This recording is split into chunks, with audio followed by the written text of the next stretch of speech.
आजकल बहुत से लोग जो हैं अपनी रिपोर्ट्स देखकर काफ़ी ज़्यादा निश्चिंत हो जाते हैं। यदि उनकी रिपोर्ट में फास्टिंग शुगर जो है 90 से 100 के बीच आ गया या उनकी HbA1c की जो रिपोर्ट है वो भी ठीक आ जाती है, तो बहुत से लोग निश्चित हो जाते हैं कि उनको डायबिटीज़ नहीं है या हो सकता है कि आगे भी ना हो। अब ऐसे ही एक मरीज का उदाहरण आपको देखकर हम बताना चाहेंगे कि एक मरीज थे राम राजकुमार जी। वो उनकी उम्र लगभग 42 साल थी और उनका एक मेनली ऑफिस जॉब था उनका। उनको डायबिटीज से रिलेटेड बहुत सारी परेशानियां थी, लेकिन जब उनकी रूटीन जांच कराई गई तो उनका फास्टिंग शुगर जो है 100 के आसपास आया और HbA1c भी लगभग उनकी नॉर्मल थी। लेकिन जो समस्याएं थी वो कहीं ना कहीं ऐसा लग रहा था कि इनको डायबिटीज की समस्या है। ऐसे में उनको जो होमा IR एक टेस्ट होता है जिसको कराने की सलाह दी गई थी, और जब होमा IR कराया गया तो उसमें रिपोर्ट जो है थोड़े से डिफरेंट आए। पहली बार जब उनको होमा IR टेस्ट लिखा गया तो काफ़ी ज़्यादा जो है उनको संदेह था कि आखिर ये लिखा क्यों गया।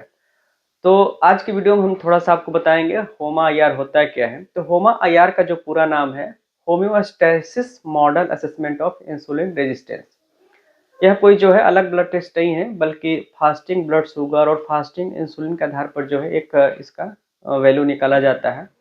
यह बताती है कि शरीर में जो जितना इंसुलिन रिलीज हो रहा है उसके प्रति हमारा बॉडी जो है कितनी ज़्यादा सेंसिटिव है। जैसे कि आप लोगों ने इंसुलिन रेजिस्टेंस के बारे में सुना होगा, और आजकल जितने भी केसेज होते हैं ज़्यादातर इंसुलिन रेजिस्टेंस के ही होते हैं और टाइप 2 होते हैं, इसलिए ये टेस्ट जरूरी होता है।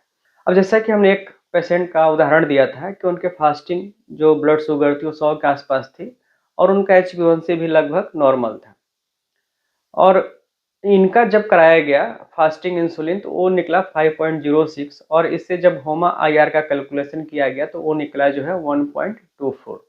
अब क्या इससे आपको आइडिया लगेगा कि जो वैल्यू हमने बताई है नॉर्मल है या नहीं है।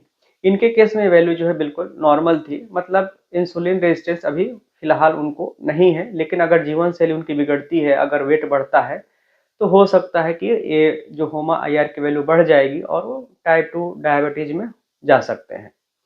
अब होमा IR की वैल्यू क्या होती है, कैसे आप समझेंगे कि आपके नॉर्मल है या नहीं है। तो अगर इसकी वैल्यू है 1 से कम है तो बिल्कुल अच्छी रिपोर्ट है आपकी। 1 से 2 के बीच है तो हल्का इंसुलिन रेजिस्टेंस है। अगर 2.5 से ज़्यादा है ये तो थोड़ी चिंताजनक खतरनाक स्थिति है, और 5 से ज़्यादा अगर इसकी वैल्यू है तो काफ़ी गंभीर है, आपको बहुत ज़्यादा इंसुलिन रेजिस्टेंस है। पेशेंट का जो है 1.24 था, यानी कि अभी भी उनकी स्थिति जो है नियंत्रण में है, लेकिन चूंकि 1 से ज़्यादा है इसलिए अगर उनको लाइफ स्टाइल पे ध्यान देना पड़ेगा। अगर नहीं देंगे तो निश्चित रूप से उनको डायबिटीज होने की संभावना ज़्यादा है। तो होमा IR इसलिए इम्पोर्टेंट है। कई बार ऐसा होता है कि फास्टिंग PP और आपका HbA1c नॉर्मल आ जाते हैं वैल्यू, और लेकिन आपको डायबिटिक सिम्टम्स हैं तो आपको इसकी एक बार वैल्यू जरूर करा लेनी चाहिए, और इससे पता चल जाएगा कि आप में इंसुलिन रेजिस्टेंस डेवलप हो रहा है या नहीं हो रहा है। और हो रहा है तो निश्चित रूप से आपको ध्यान देने की आवश्यकता है।